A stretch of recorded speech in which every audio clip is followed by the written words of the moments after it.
Hello friends. We'll be discussing another case.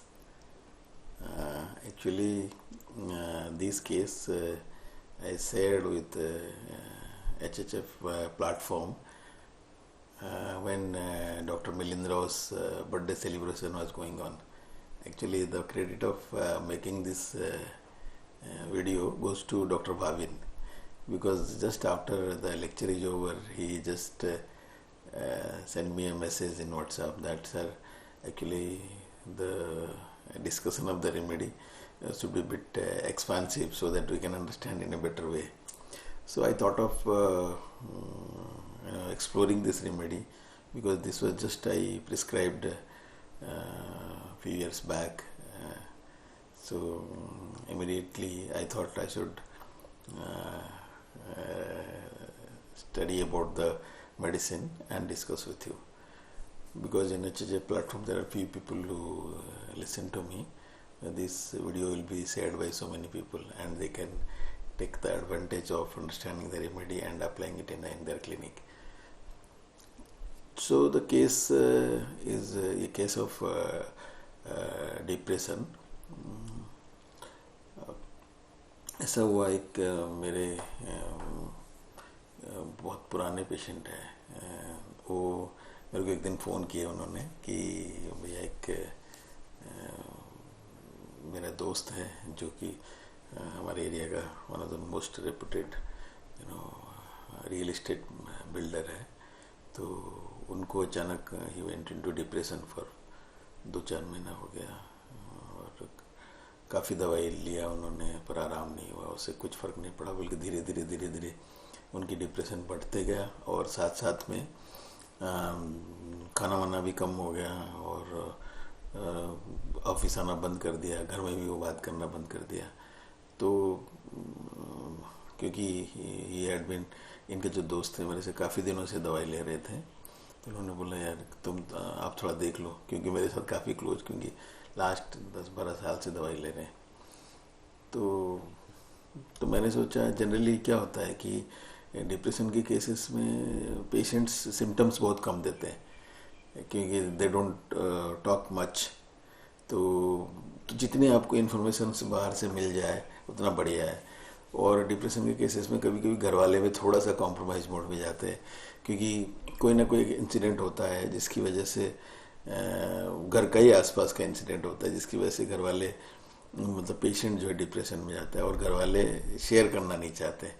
तो मैंने उनके दोस्त को पूछा कि आप तो उसके बारे में, अरे मेरा बहुत क्लोज फ्रेंड थे, तो बोलते बहुत बढ़िया इंसान यार, मैं आपको क्या बताऊं कि मतलब कि एक ऐसा हमारे जो बेसिकली हमारे ग्रुप जो रियल एस्टेट होते हैं, बिल्डर्स होते हैं, तो बड़े बड़े जनरली हम लोगों का वही पार्टीज बहुत चलता है.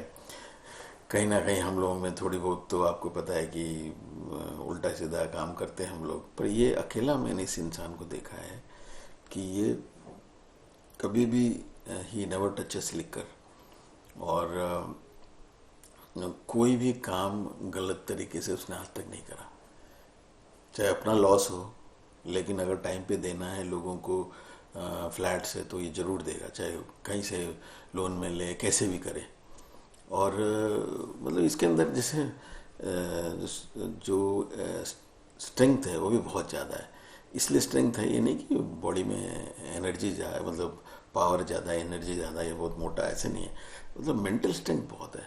ये कभी भी किसी चीज़ से मतलब आप ये लगा लीजिए आज तक झुका नहीं है. हमारे यहाँ जितनी भी परेशानी हुई, देखिए अभी हम लोगों के यहाँ हर 5 साल में गवर्नमेंट चेंज होते हैं, ऑफिसर्स चेंज होते हैं, पुलिस चेंज होते हैं, बहुत सारे पॉलिसीज चेंज होते हैं, पर ये कभी किसी से घबराता नहीं है. हम लोग डरते हैं क्योंकि हम लोग उल्टा सीधा काम करते हैं, ये नहीं डरता है. और एक रेस्पेक्ट है, मतलब जो भी हमारे यहाँ के जो MPs हैं, MLAs हैं, मिनिस्टर्स है, इसको रिस्पेक्ट देते हैं, क्योंकि ये बंदा गलत नहीं करता है, सबके साथ सब मिल के चलता है. मतलब आप भी लगा लीजिए लास्ट 8-10 साल से ये एसोसिएशन के प्रेसिडेंट है. अभी तो ये जब से हुआ है ये ऑफिस नहीं आ रहा है, कुछ नहीं कर पा रहा है. तो मतलब इतना अच्छा आदमी है. और जो सबसे बड़ा इसके साथ वो था जो बेसिक उसके पास जो ताकत था उसके भाई हैं, चार भाई है, सॉरी, दे आर 4 ब्रदर्स, साथ में चलते हैं हमेशा। अब ये बड़ा भाई है, थोड़ा सा ये उम्र से बड़ा है, उसके जो भाई है 10 साल सब छोटे हैं इससे, पर ये इसकी बात कोई टालता नहीं। और ये भी उनको पूरा जैसे अपने बच्चे से रखता है। तो मैंने उसको पूछा कि भाई, और इसके बच्चे नहीं, इसके एक्चुअली ये शादी ही नहीं किया, क्योंकि क्या है, ये जब मार्केट में आया था पहले एक छोटा एजेंट, मतलब जैसे छोटा सुपरवाइजर बन के आया था, लेकिन स्लोली स्लोली ये ग्रो किया। इसके फादर मदर जल्दी मर गए थे, तो ये तोड़ा रिस्पॉन्सिबिलिटी पूरा घर का लिया। पर हमने इसके घर के बारे में कभी जानते नहीं थे। जब हम बहुत ज़्यादा क्लोज हुए, मतलब जब ये बिल्डिंग में बनाने में आया, तब जाके हमें इसको, नहीं तो ये किसी को नहीं बताता। ही डजंट शेयर, मतलब ऐसे नहीं कि घर के बारे में सबको बताया गया कि ऐसा हुआ, ऐसा नहीं। सबको कुछ मतलब आराम से रहता था और मस्त होकर रहता था, खुश रहता था। किसी से कोई दुश्मनी नहीं है, किसी के साथ कोई अटैचमेंट नहीं है, सबके साथ अच्छा है उसका। और मतलब सब पूरे के पूरे हमारी जो बिल्डर से सब जानते हैं, भैया इनकी कंपनी जो है नंबर 1 है, इनको कोई हिला नहीं सकता है। बहुत सारे लोगों ने कोशिश की, पर ये सबके साथ जाके मिल जाता है। अरे भाई क्या करना है, साथ में रहो, साथ चलो, तुम्हें क्या चाहिए, तुम लोग ये। तो इसलिए सब उसको रेस्पेक्ट देते हैं। Is very honest. ये इसका जो मतलब था, उसने उसे बताया और मेरे को रिक्वेस्ट किया, भाई थोड़ा टाइम अच्छे से दो आप इसको, क्योंकि मेरा इसके साथ बहुत अच्छी रिलेशन है। तो मैंने बोला नहीं, मैं कोशिश करता हूँ। अब उसके जो भाई, 2 भाई उसको लेके आए साथ में, तो बैठे, तो पक्का ऐसे नीचे बैठ कर ऐसे, तो मतलब जैसे एक वैकेंट लुक है पेशेंट का। तो मस्ट बी अराउंड 50+, 55 ऐसे कुछ आसपास एज होगा। मैंने पूछा, भाई हम, आप बताइए आपका नाम क्या है? तो ही डिडंट रिप्लाई। तो मेरे को ऐसे देखा और फिर कुछ नहीं किया उसने, जस्ट ऐसे। तो मैंने, उसने भाई ने बोला, सर ये बात नहीं करते हैं आजकल, तो काफ़ी दिन से हो गया ये बात ही नहीं करते हैं, अभी 2-3 महीने हो गए, कुछ भी नहीं बात, थोड़ी बहुत बात करते थे, अभी नहीं बात करते हैं। तो फिर मैं बोला, अच्छा आप ही बताइए कि क्या क्या उसको परेशानी होती है। बोले अब धीरे धीरे, मतलब थोड़े दिन पहले ये शांत हो गए, बोलना बंद कर दिया।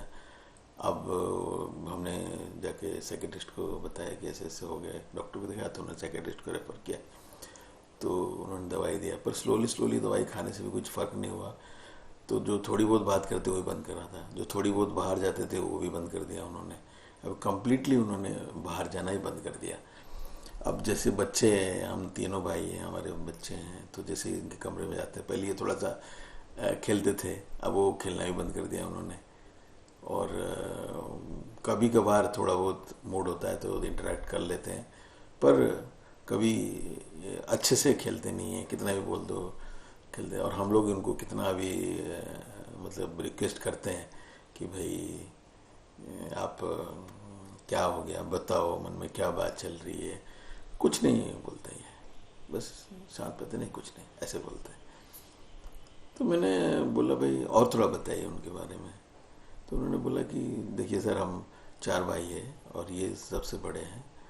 माता पिता हमारे बहुत छोटे में, जब हम लोग बहुत छोटे थे, और हमारे गैप बहुत है भैया, 10 साल के आसपास, तो इनकी डेथ हो गया। तो ये एक सुपरवाइज़र थे बिल्डर के पास, और स्लोली स्लोली ये आगे बढ़े आए और धीरे धीरे छोटे छोटे प्लॉट्स लिए, काम किए। अब वो मतलब ये बहुत पहले की बात है, तो आप पढ़ाई कर रहे थे। अब इन्होंने पूरी हमारी केयर लिया, उन्होंने शादी नहीं करी अभी तक, और उसके बाद हमें पढ़ाया और हमें शादी भी करवाया, और बिजनेस हमारा धीरे धीरे बढ़ता गया, बढ़ता गया, बढ़ता गया। तो अभी सबसे ज़्यादा जो परेशानी, जो इनकी जो परेशानी हुई, वो हुआ ये जो डिमोनेटाइजेशन हुआ है 3-4 साल का, उससे धीरे धीरे स्लोली स्लोली उस टाइम से ज़्यादा इनकी परेशानी हुआ, और मतलब परेशानी बढ़ी इनकी। तो मैंने बोला, इससे क्या हुआ? बोले सर ऐसा है कि डिमोनेटाइजेशन में क्या, हमारे पास बहुत सारे कैश था, तो क्योंकि हमारी बिजनेस ऐसा है, हमारी तो उसमें आपको कैश रखना ज़रूरी है, क्योंकि हम डेली के जो हमारे ट्रांजेक्शन्स बहुत ज़्यादा होते हैं, कैश ट्रांजेक्शन्स है। पर अचानक द रूल वाज चेंज्ड, तो ऐसा हुआ कि जो उस पैसे को हम लोगों को मैनेज करना होता है, कैसे करेंगे। तो हम लोगों ने फिर क्या किया, जितनी हमारे जो थोड़ा कजिन्स है, रिलेटिव्स है, उनमें से थोड़ा सा शेयर कर दिया कि वो अपना स्टाफ के साथ, लोगों के साथ एडजस्ट कर लें। पर फिर भी we left with lot of cash in hand. तो हम लोगों ने क्या करें कि हमारी जो तीनों वाइफ्स है, उनकी जो पेरेंट्स है, वो they are all actually in business, so and with very good business. They have a lot of staffs in their companies, factories, restaurants. तो हमने सोचा कि वो कहीं ना कहीं स्टाफ के साथ मैनेज कर, तो जो मेजर चंक है हमने उनको दे दिया।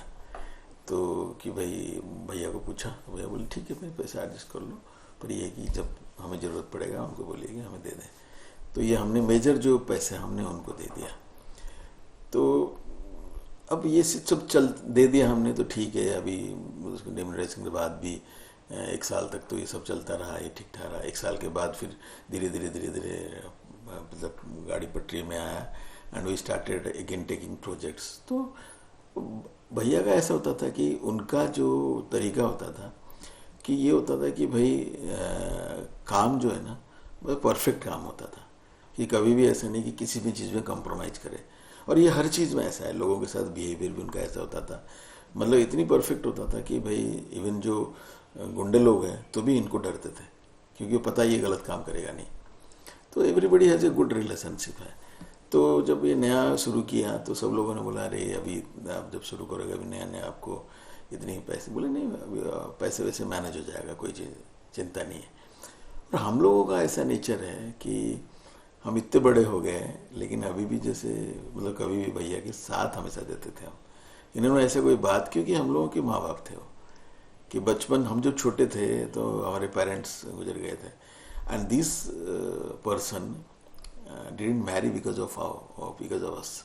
हमें केयर लेना था, हमें अच्छे कॉलेज में पढ़ाना है, अच्छे स्कूल में पढ़ाना है, और ध्यान देना है भाई ये ठीक मतलब कंपनी में जाए, सब कुछ ख्याल रखते थे।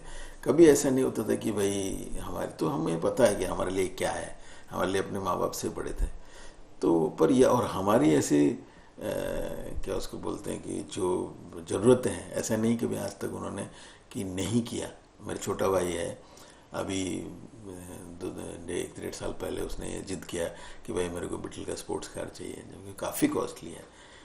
तो पर भैया ने बोला कोई बात नहीं है बेटा, इसको इच्छा है तो है, उसको करने तो कोई बात नहीं, हमारे पास है पैसा। नहीं होता तो हम पहले बहुत टू व्हीलर में जाते थे, अभी तो है हमारे पास पैसे। तो उनको मतलब उसकी भी इच्छा पूरा कर दिया उन्होंने। मतलब इतना क्या उसको बोलते हैं कि हमारे सपोर्टिव थे। तो जैसे हमने फिर दोबारा से, मतलब हम लोगों का अब ये होता था कि हम 4 भाई होते थे। हमारी कंपनी जो है ना, मतलब जो स्ट्रेंथ था हमारे कंपनी का कि भैया इतनी ये लोगों को कोई हिला नहीं सकता है। और तो बहुत सारे लोग थोड़ा बहुत जेलसी भी होते थे, पर भैया के बिहेवियर इतना अच्छा था कि कोई जेलसी आगे बढ़ने नहीं देते थे। सबके साथ भैया तेरे को क्या चाहिए ले। तो सब बिल्डर भी इनको बड़े रेस्पेक्ट करते थे। कोई भी पॉलिटिशियंस, मिनिस्टर्स घर में आते थे, ये भी जाते थे, तो बहुत रेस्पेक्ट करते थे। ऐसे नहीं कोई दबंगई है, कोई लड़ाई झगड़ा, कुछ नहीं, किसी के साथ नहीं है। जबकि हमारे लाइन में काफ़ी ज़्यादा होता है, कभी भी नहीं होता है। कभी भी कोई कंप्लेन किया, ठीक है भाई तुम फ्लैट चेंज कर लो, दूसरी जगह ले लो, कोई दिक्कत नहीं। कभी कोई मिनिस्टर को ना बाय करना, ना गरीब आदमी को ही परेशान करना, क्योंकि उसको पता है कि गरीबी क्या होता है, उन्होंने देखा है। तो ये सब चीज़ मतलब चलता रहा। लेकिन जब हम लोगों ने फिर एक बहुत बड़ा प्रोजेक्ट लिया गुड़गांव में, कि एक मेगा सिटी का प्रोजेक्ट लिया, क्योंकि हम सोचा कि बहुत बड़ा, क्योंकि उस टाइम डिमोनेटाइजेशन के बाद काम वगैरह कम हो गया था सबका। हमने सोचा दोबारा से शुरू करते हैं। तो जब शुरू किया तो इनिशियली आपको पता होता है हर जगह सब चीज़ें थोड़ी बहुत आगे पीछे होता है, मतलब यू हैव टू पे मनी, कैश सबको देना होता है, नहीं तो काम होता नहीं। शुरू करने के time initially you need lot of money. तो हमने पैसे मांगा, कजिन्स को जो दिया था वो थोड़ी मोड़ी अमाउंट तो था दिया, जो हमारे इन लॉज को दिए थे अब उन्होंने थोड़ा आनाकानी किया पैसे देने में, क्योंकि मेजर जो हमारे कैश उनके पास था। अब वो जैसे मांगे, अब उन्होंने क्या किया इस बीच में 1-1.5 साल के अंदर उन्होंने वो पैसे अपने बिजनेस में लगा दी, बहुत सारी चीज़ों में इन्वेस्ट कर दिया, कुछ कुछ काम में लगा दिया। तो अब हमारे पास बहुत बड़ा प्रोजेक्ट है और कैश इन हैंड बहुत कम है। तो भैया ने हमें बोला, भाई बताओ आपकी जो सास ससुर को कि भाई पैसे चाहिए हमें। तो हम लोगों ने मना, तो बोला हमारे इन लॉज को, अब बोले यार इधर उधर लग गया, अब दे रहे हैं।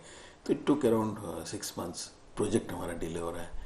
अब ये चीज़ें भैया को बोले, तो देखो आज तक हमारा कभी प्रोजेक्ट डिले हुआ नहीं, तो ये तो गलत बात है, आप थोड़ा सा उनको बोलो। अब हमने अपनी वाइफ को बोला कि भाई जाके प्रेशराइज करो।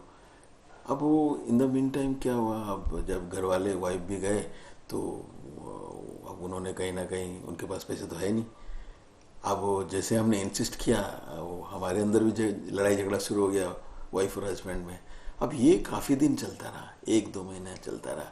जब ये चलता रहा तो भैया बार बार बोलते क्या हो रहा है यार, जब हमारे से पैसे लिए तो देना चाहिए ना।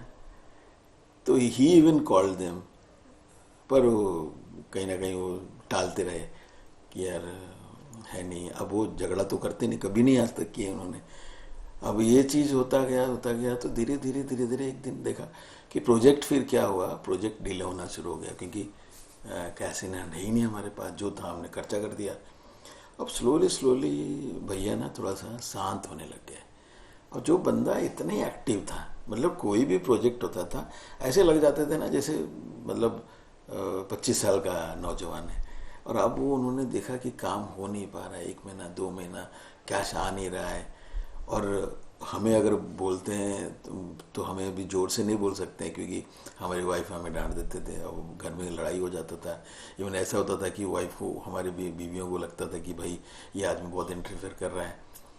तो ऐसा होता था कि मतलब क्लेश होता। And he is not that type of person कि घर में किसी को गाली दें, कुछ बोलें, या बच्चों को कुछ नहीं। अब ये धीरे धीरे क्या हुआ, मतलब वो शांत होते गए, बोलना बंद कर दिए। कभी कभार कुछ बोलते थे कि जो समझ में नहीं आता था, खुद पे खुद बात करते थे। अब जब क्या बात करते थे, अगर उनको पूछो चुप हो जाते थे, कुछ नहीं बोलते थे। अब हमें बड़ा ये चीज़, मतलब खाना नहीं खाते थे टाइम पे, रूम में भेज दिया, मन या खा लिया, टेबल पे नहीं आए, तो बड़ा बड़ा हमें दुख लगा। तो हमें तो तीनों भाई तो हम तो परेशान हो गए, क्योंकि हमारे तो जान थे वो भाई, हमारे सबसे बड़ा स्ट्रेंथ है। हमने भाई जब बीवियों से लड़ाई करें, हमने बोला यार हम तो अब छोड़ेंगे नहीं। तो उनके कमरे गए कि भाई वी आर वेरी सॉरी, भाई भैया को बोले कि हाँ हमारी गलती क्या हो गया, हमसे क्यों बात करना, हम इनको छोड़ देते, खूब लड़ाई करते। चुप रहो, कुछ नहीं है, सब ठीक हो जाएगा, कुछ नहीं। अब ये जो चीज़ है, अब धीरे धीरे हमें भी लगा कि शायद, लेकिन ये स्लोली इन्होंने करीब लगा शांत होते गए। अब तो ये कमरे से बाहर आना छोड़ दिए। कोई भी इंफॉर्मेशन बच्चे जाके देते हैं, अरे ऐसा हो गया, तो कोई रिएक्शन नहीं। बच्चों के साथ थोड़ी बहुत खेल लेते थे वो, जैसे संडेज को हो गया, जिस दिन ऑफिस बंद होता है। अब उन्होंने टोटल रिएक्ट करना बंद कर दिया। कभी कभार सबसे छोटू जो है उनकी गोद में बैठ जाते हैं तो थोड़ी सी स्माइल कर देते हैं, बट वो मतलब आप लगा लो कि पूरा दिन भर में 2-5 सेकंड के लिए, पर वो फिर शांत हो जाते हैं। मतलब पहले ऐसा होता था कि, मतलब जैसे होता था ना, कोई भी इन्फॉर्मेशन दो, अरे उधर ऐसा हो गया, उस बिल्डर के साथ हो गया, जो जैसे ये इनको रिएक्ट, मतलब क्या हो गया, चलो चलते हैं, ऐसे कैसे हो जाएगा। अभी हमने 2-3 बिल्डर हमारे अरेस्ट हो गए, हमारे आसपास के, कुछ पुलिस केस में, लेकिन इनको पूछा तो कोई रिएक्शन नहीं, पूरा शांत। तो मतलब ये जो मैं जब सुन रहा था, मैं सबसे छोटा भाई हो तो रोना शुरू कर दिया कि ये ऐसे नहीं थे, मैं क्या करूं, डॉक्टर साहब इनको हेल्प करो। कि मतलब हमारे तो जानते, हमारे सब कुछ, हमें सब चीज़ों से बाहर निकाल लेते थे। अब तो ये बात ही करना बंद कर दिए। हम कितना भी इनको रिक्वेस्ट करते हैं, बात करना बंद कर देते हैं। मतलब ये कम्प्लीटली, मतलब he was contrary to what he was earlier. मतलब पहले इतना स्ट्रेंथ में काम कर रहे थे और ये कम्प्लीटली लो हो गए। कोई बातचीत नहीं है, जस्ट क्लोजिंग हिमसेल्फ, चुपचाप बंद कर दिया उन्होंने। कुछ नहीं, आप कभी भी उनको पूछो। अभी जैसे हम जाते हैं, अरे जैसे चलो प्लीज़, जैसे इनकी हमारे बच्चे लोग जाके खेलते हैं, कुछ नहीं मेरे को छोड़ दो आप, थोड़ी बहुत कभी इनके साथ 1-2 सेकंड के लिए बात कर लेते। नहीं, हम भी जब बात करते हैं तो कोई मतलब नहीं है, मैं ठीक हूँ, मुझे छोड़ दो, बस मैं नॉर्मल हूँ, आप चिंता मत करो। अब अभी मैं यहाँ तक केस सुन रहा था केस, तो मैंने बोला ये जनरल टेम्परामेंट वगैरह कैसा है उनका? बोले आज तक हमने उनको गुस्सा होते हुए नहीं देखा। अगर हम कितना भी बड़ा गलती कर लें, ये कभी भी हाँ अब अपनी टेम्पर नहीं लूज करते थे, कूल रहते थे, समझा देते थे, और ऐसे लगता था कि जैसे कुछ हुआ ही नहीं। और कोई भी कितना भी ये मतलब मुश्किल का काम हो, ये बिना कुछ टेम्पर लूज किए उसके चीज़ को आराम से करने की कोशिश करते थे। अब ये केस है, केस थोड़ा लंबा है, पर है केस डिप्रेशन का कि, और हर चीज़ हर इन्फॉर्मेशन आप बाहर से लेना पड़ता है, क्योंकि आप क्योंकि patient is not talking at all. तो मैं एक्चुअली जब ये केस देखा था, मेरे दिमाग में दो चीज़ रहा कि एक, मेरे को लगा इतनी परेशानी होने के बावजूद भी बार बार ये पेशेंट बोल रहे थे मैं ठीक हूँ, मैं ठीक हूँ, मुझे छोड़ दो, मैं ऐसा कुछ नहीं, मैं ठीक हूँ। और दूसरा चीज़ है कि मतलब एक दो स्टेट था, एक मतलब ये पेशेंट को जब मैं सुन रहा था, मैं सोच रहा था अब क्या हो गया, अब ये पूरी की पूरी सबड्यूड हो गया, कूल, मतलब कोई रिएक्शन नहीं है। और एक टाइम था ये बहुत ज़्यादा स्ट्रेंथ में था, विगर में था, एनर्जी में था, तो एकदम से चेंज हुआ है। तो मैं उसको दो रूब्रिक लिया इसमें, एक डेलीरियम माइल्ड और एक well says when he is very sick. ये दो रूब्रिक लेके, जैसे रूब्रिक में बताता हूँ, आप इसको पॉज करके लिख भी सकते हैं, और you can what you can tell बाद में भी रिपोर्ट में देख सकते हैं। अगर ये दो रूब्रिक लेंगे, हमारे पास एक ही दवाई आती है पायरोजेनियम, तो पायरोजेनियम 200 का एक डोज मैंने दिया, और मैंने फॉलो किया केस को। तो 2-3 महीने के बाद इम्प्रूवमेंट शुरू हुआ। इस बीच में हमने एक बार डोज रिपीट किया था, जब बीच में थोड़ी सी फिर वो इंडिफरेंट एटीट्यूड में चले गए थे। पर 3-4 महीने के अंदर पेशेंट का धीरे धीरे नॉर्मल शेप में आना शुरू किया। ऐसे नहीं कि उसके पैसे वापस आ गए, पर एटलीस्ट ये सोचा कि मैं काम करूं, मैं बात करूं, घर में नहीं बैठूं मैं, ये नहीं कि शांत किसी से टोटल इंडिफरेंट हो गए, कट ऑफ करके। तो ये धीरे धीरे लोगों से बात करना शुरू किया, और चीज़ें नॉर्मल होना शुरू हो गया। तो सबसे बात किया, फिर लोगों से चीज़ें धीरे धीरे ठीक हुआ, उनसे इन लॉज से बात किया, पैसे उसके आए, तो ये काफ़ी धीरे धीरे चीज़ें ठीक। तो मैं सोचा कि ये केस, क्योंकि इससे पहले 2007-8 में जब मिलिंद होता था, तो हम लोगों को अप्रैल सेमिनार में एक केस दिखाया था, तो उस केस में भी मैंने पायरोजेनियम दिया था। थोड़ा सिमिलर था, अलग टाइप का केस था, एक इलेक्ट्रिशियन का केस था या इंजीनियर का केस था। तो पर उस टाइम क्या होता था कि मैं रूब्रिक्स पे दे देता था दवाई, जो भी रूब्रिक्स मिलता था। तो रूब्रिक्स को एक्सप्लोर करने का जो वो क्या उसको बोलती, इतनी नॉलेज मेरे को नहीं था 2007-8-6 उस टाइम, क्योंकि मैं I was a learner that time. तो अभी धीरे धीरे थोड़ा सा हम लोग जैसे आपस में धीरे धीरे बात करते हैं, सेमिनार्स करते हैं, तो I started developing the art of understanding and linking the rubrics to matter medica. तो थोड़ा सा हम इसको, जैसे पायरोजेनियम को हम पढ़ते थे पहले, अब ये पायरोजेनियम सुन के अब नोसोड के साथ जोड़ देना नहीं। नोसोड्स मतलब दवाई दवाई होती है। हम लोगों को इस ग्रुपिज्म से बाहर आना चाहिए कि प्लांट्स ऐसे बिहेव करते हैं, मिनरल्स ऐसे बिहेव करते हैं, नोसोड्स ऐसे बिहेव करते हैं। नो, सब अपनी अपनी में एक सिमिलिमम है, एक इंडिविजुअल है, so they can behave any way. यानी कि सब नोसोड्स एक जैसे बिहेव करेंगे, गलत है, ऐसे सोचने भी नहीं चाहिए। तो जैसे हम लोग देखेंगे, अगर ये पूरी रूब्रिक्स, इस रिपोर्टरी माइंड रूब्रिक्स बहुत कम है, मे बी अराउंड 70 और 70 रूब्रिक्स से इस दवाई को एक्सप्लोर करना है हमें। तो हम लोग जैसे पहले होता था, हम लोग जब नॉर्मल होम्योपैथ प्रैक्टिस करते थे माइंड में, हम तो आजकल थोड़ा वन वे ट्रैफिक में चलने लग गए कि ओनली माइंड करते हैं, कोशिश करते हैं कि माइंड के थ्रू सीख जाएं, समझ जाएं केस। लेकिन जब हम सब कुछ करते तो ऐसा होता था, हम लोग देखते थे कि जो बुखार पुराने टाइम में लंबा चलता है और थोड़ा हाई में रहता है और रिलैप्स होता है, उसमें हम लोग, और नॉर्मल दवाइयाँ काम नहीं करती, जैसे बेलाडोना, आयुपैट, चाइना रेस्टॉक्स, ये सब काम नहीं करता है, बेप्टिसिया, तो हम फिर उसमें पायरोजेनियम देते थे और काम कर जाता था। ये पहले होता था।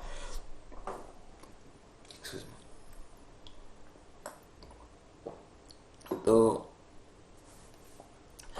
अभी लेकिन क्या है, जैसे खाली बुखार में अगर होता, मैं एक्चुअली बाद में बताऊंगा आपको, क्योंकि बुखार, और अगर इस दवाई को अगर आप माइंड में ढूंढेंगे ना, तो इसमें सिर्फ 6 रुब्रिक है बुखार के। तो इसका मतलब और भी बहुत सारी चीज़ों में हम यूज कर सकते हैं, थोड़ा सा सोचते हैं। क्योंकि जितनी हमारे मास्टर्स है, क्योंकि जब भी हम पढ़ना शुरू करते हैं तो मास्टर्स को पढ़ते हैं पहले, कि जितनी अगर मास्टर्स को देखेंगे तो मास्टर्स में क्या लिखा है उन्होंने, कि ज़्यादातर ये सेप्टिक कंडीशन में काम करता है। मतलब ये recurring fever of septic conditions and during puerperium, मतलब ये सेप्टिक, और ये बहुत ज़्यादा ये लिखा है कि ये undoubted curative power of this remedy in sepsis. जैसे अगर आप देखेंगे, सबसे ज़्यादा इसमें बहुत अच्छा लिखा था HCLN मैटरनिटी ऑफ नोट्स में, कि he has written specifically for septicaemia, puerperal और surgical, gas infection, ptomaine poisoning, diphtheria, typhoid, typhus, ये सब चीज़ के लिए when the best selected remedy fails to improve और permanently improve, then pyrogenium works wonderfully. तो यहाँ के इस जगह पे एलन ने एक बहुत बढ़िया चीज़ लिखा, जो एक्चुअली रिपोर्टरी वालों ने एक्सप्लोर नहीं किया। मैं हमेशा बोलता हूँ कि हमारे रिपोर्टरी जो बनाए हैं, रूब्रिक्स जो बनाए हैं, उनको और एक्सप्लोर करना चाहिए। Not that they go into the computer and search and find out the wherever the word is there and put it in the rubrics. No, कि मैटेरिया मेडिका की जान, मैटेरिया मेडिका में जान होती है। तो उसमें इन्होंने लिखा है, increased buoyancy of spirits although he felt very ill. HCLN ने स्पेसिफिकली लिखा है इंक्रीज्ड ब्यूएंसी, अब buoyancy of spirits although he felt very ill. ये HCLN ने स्पेसिफिकली लिखा है। अगर आप देखेंगे तो ये एक लाइन है, इसको हम आगे पढ़ेंगे। गुणवंत ने लिखा है कि chronic complex dating back again to septic conditions, pulse is quick out of all proportion to temperature और vice versa, and septic haemorrhages. Again this is very important, pulse is quick out of all proportion to temperature और vice versa. हम देखेंगे इसको। And Kent ने बहुत लिखा है, when the pulse is extremely high, ये गुणवंत थोड़ा और क्लियर किया उन्होंने, when the pulse is extremely high and the temperature correspondingly not high. Pulse is high but temperature is not high. This remedy will be useful. On the other hand, when the pulse and temperature are out of rhythm, either way, this remedy should be considered if the case is of septic origin. मतलब आप pulse और temperature में आप देखिए, थोड़ा सा एक ज़्यादा है तो एक कम है, पल्स ज़्यादा है टेम्परेचर कम है, थोड़ा सा समझेंगे इसको। तो ये इन्होंने लिखा है, केंट ने लिखा। टाइलर बहुत अच्छा लिखा है, it is another great fever remedy but not the remedy of simple fevers like aconite, but the remedy of septic fevers, typhoid fevers. उसके बाद उन्होंने एक और चीज़ लिख दिया जो थोड़ा सा अजीब सा लिखा है, pyrogen is a weird medicine. अब वियर्ड समझना पड़ेगा, weird in origin, weird in symptoms, and it belongs to homeopathy alone. Tyler ने डॉक्टर सर्विनो के बारे में लिखा। सर्विनो जो उस टाइम बहुत काम करते, he is of Texas. He doctor Servino of Texas in 1893 wrote, the patient may feel as if a train of cars had run over him. जैसे कारों की, जैसे क्या उसको काफिला, ट्रेन ऑफ कार्स, कारों की काफिला जो होता है ना, जैसे कॉन्वॉय, तो इनके ऊपर चढ़ गए, रन ओवर हिम। बहुत extreme restless, better when first beginning to move, extreme restlessness, better when first beginning to move. This is a great difference between Rustox and Paragenium. Rustox is worse when beginning to move, but better after continued motion. ये सब जानते हैं हम. as the थोड़ा सा समझ रहे हो, Rhus tox is ores when beginning to move but better after continuing to motion, as the relief from movement in pyrogenium only lasts for few moments, the patient has to keep on moving. पैरोजेनियम में उसको चलते रहना पड़ेगा क्योंकि जो relief मिलता है वो बस थोड़े देर के लिए मिलता है. अब इसीलिए इसमें उन्होंने बहुत अच्छा लिखा है, hence it's frightful restlessness pyrogenium में. Restlessness better sitting up in a chair and rocking hard. इसमें रॉकिंग हार्ड है उसमें पायरोजेनियम में. Pyrogenium has only momentary relief from moving but must move for that relief. उसको movement करते रहना पड़ेगा. उसमें ब्रैकेट में लिखा है, one things of pyrogen as the dream of scientist, perpetual motion. जैसे होता है ना, जैसे साइंटिस्ट हमेशा आप देखेंगे उनकी कहीं ना कहीं मोशन चलता रहेगा, शांत नहीं बैठ सकते, वैसे पैरोजेनियम उसका कुछ ना कुछ ऐसे लगता हो कि कुछ करते रहना पड़ेगा तभी वो चल सकता है, नहीं तो नहीं चल सकता है. तो सर्विनो ने और भी ऐड किया है पैरोजेनियम के बारे में, grand nosode. It is a grand nosode, one of the greatest monuments to Hahnemann and to homeopathy, as it comes with a very wide range of action and fills a place of its own that no other can fill. अभी जैसे अगर हम ये सर्बिनो, Tyler, Kent, Elon, थोड़ा थोड़ा हम इसको पढ़े, इनको इस सब चीज को मिला के कुछ एक इंफॉर्मेशन बनाने की कोशिश करते हैं. अगर देखेंगे जितनी मास्टर्स है, ये 3 वर्ड बहुत यूज किया पैरोजेनियम में, सेप्टिक, सेप्टिसेमिया एंड सेप्सिस. अगर ये 3 चीज देखेंगे, ये तीनों वर्ड जो है बहुत ज्यादा पैरोजेनियम में यूज हुआ है. तो हमें 3 शब्दों को समझना बहुत जरूरी है, नहीं तो हम आगे नहीं बढ़ पाएंगे. अगर मेडिकल लिटरेचर को देखेंगे तो सेप्टिसेमिया क्या होता है? It is A potentially life threatening condition caused by the body's response to an infection. The body normally releases chemicals into the bloodstream to fight an infection. ये सेप्टिसेमिया. सेप्सिस occurs, उसके बाद sepsis पढ़ते हैं, occurs when the sepsis occurs when the body's response to these chemicals is out of balance, triggering changes that can damage multiple organ system. If sepsis progresses to septic shock, the BP drops dramatically and this may lead to death. So there is a difference between septicemia, sepsis and septic condition. This means अगर हम इसको थोड़ा generalise करें, generally the body responds to an infection and जैसे कोई भी infection होता है तो बॉडी क्या करता है? रेस्पॉन्ड करता है and tries to fight it so that it becomes healthy. क्योंकि वही इन्फेक्शन को कोशिश करता शरीर इसको फाइट करे ताकि वो ठीक रहे. That is septicaemia. But if due to some reason it doesn't respond, then it damages its own health. अगर वो रेस्पॉन्ड नहीं करता है तो ये अपनी शरीर को खराब करता है. That is sepsis. The whole journey of pyrogenium lies in this 2 sentences, septicaemia and sepsis. अभी इसको थोड़ा थोड़ा समझने की कोशिश करेंगे हम लोग.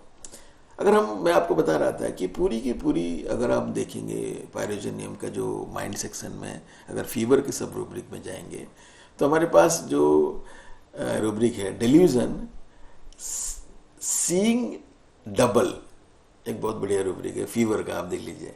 Delusion, seeing double, fever wouldn't run alike in both. This single remedy rubric. Delusion, seeing double, 2 चीज दिखता है. Fever wouldn't run alike in both, दोनों में एक जैसे बुखार नहीं चलता है. Loquacity fever during this another rubric. Restlessness fever is. Speech hasty during fever. Thinking faster than before during fever. Thoughts rapid fever during. मतलब अगर आप देखेंगे फीवर की जो 5 रूब्रिक है, एक लुक्वासिटी बहुत ज्यादा है, restlessness feverish, not fever during, feverish, and speech fever के साथ साथ हेस्टी, और थिंकिंग फास्टर देन बिफोर है ड्यूरिंग फीवर. फीवर का टाइम नॉर्मल से ज्यादा स्पीड में सोचता है. थॉट्स रैपिड, दिमाग बहुत चलता रहता है.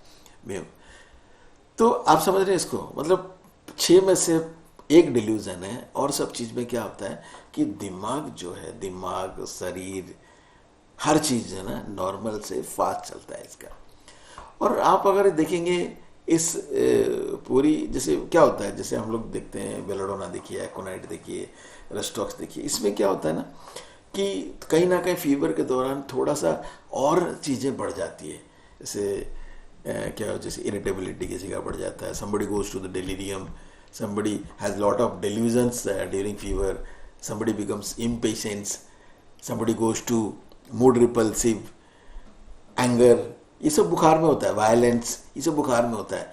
मतलब लेकिन इस दवाई में एक डिल्यूजन को छोड़ के और जो चीज़ें हैं, डिल्यूजन एक है वो हम बाद में समझते हैं, जो और जो 5 चीज़ें हैं वो ये होता है कि it indicates the excessive speed of thought and restlessness to execute them, restlessness feverish execute them during fever. मतलब बुखार के दौरान स्पीड ज़्यादा हो जाता है इसका, गुस्सा नहीं ज़्यादा होता है, रिपल्सिवनेस ज़्यादा नहीं होता है, डिलीरियम में नहीं जाता है, वायलेंट में नहीं जाता है, परेशान नहीं करता किसी को, पर इसकी जो स्पीड बढ़ जाता है।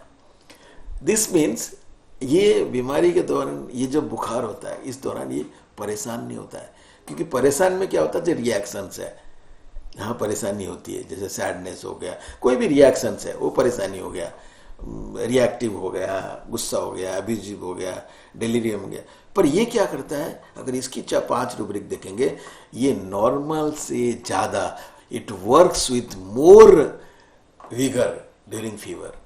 फीवर जब कोई, फीवर का मतलब कोई काम, अगर कोई भी चीज़ आता है थोड़ा सा ज़्यादा, उस टाइम ये और ज़्यादा ताकत में काम करता है।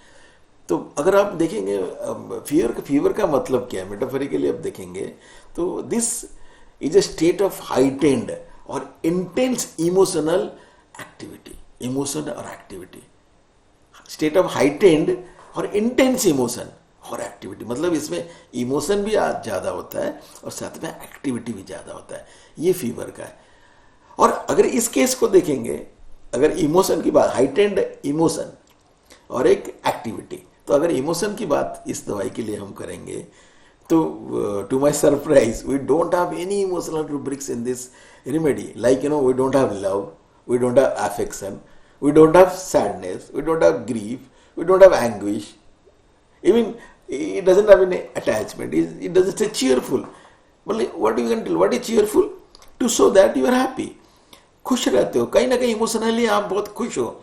पर ये क्या आता है, ये बैलेंस रहता है, इसका कोई रिएक्शन है ही नहीं, so there is no emotion. अगर आप और ये इस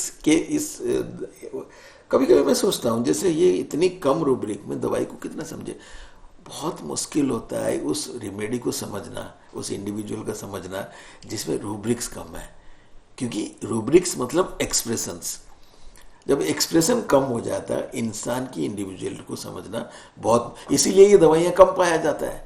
जितनी आपको पॉलीक्रेस्ट होता है उसमें क्या होता है, काफ़ी सारे एक्सप्रेशंस होता है, तो इनरोड, एंट्री पॉइंट्स, कोर, ये सब बहुत आसानी से मिल जाता है, इसमें नहीं मिलता। पर ऐसी दवाइयाँ हैं और ये दवाइयाँ बहुत बढ़िया दवाई होते हैं, क्योंकि जिनके पास बहुत ज़्यादा रिएक्शन नहीं होता है, दे आर वेरी बैलेंस्ड, ये वो नेक इंसान होते हैं, ये परेशान नहीं होते किसी से।